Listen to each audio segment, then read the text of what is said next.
बिस्मिल्लाहिर्रहमानिर्रहीम। अस्सलाम वालेकुम। इंफॉर्मेशन जोन उर्दू में खुश आमदीद। कौमी क्रिकेट टीम को इंग्लैंड की जानिब से 3 एक रोज़ा मैच की सीरीज में वाइट वॉश के बाद पाकिस्तानी मद्दाह बर्मिंघम स्टेडियम के बाहर सरापा एहतजाज हो गए।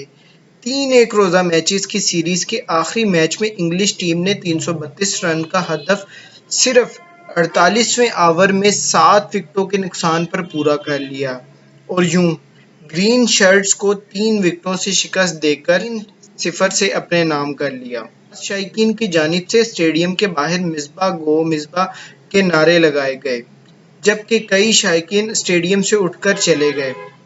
स्टेडियम के बाहर मौजूद एक मद्दाह ने गुफ्तगू करते हुए कहा, पाकिस्तानी बॉलिंग फील्डिंग बेकार है और बाबर आजम को कप्तानी से हटाने का मुतालबा किया। स्कॉटलैंड से मैच देखने के लिए बर्मिंघम आने वाले शायकीन ने इंग्लैंड की बी टीम से शिकस्त को मद्दाह का कहना था कि मुल्क का वजीर आजम क्रिकेटर है और क्रिकेट का हाल सब ने देख लिया। जिन्होंने हमारी कौमी टीम को वाइट वॉश किया वो इंग्लैंड में काउंटी खेलते हैं।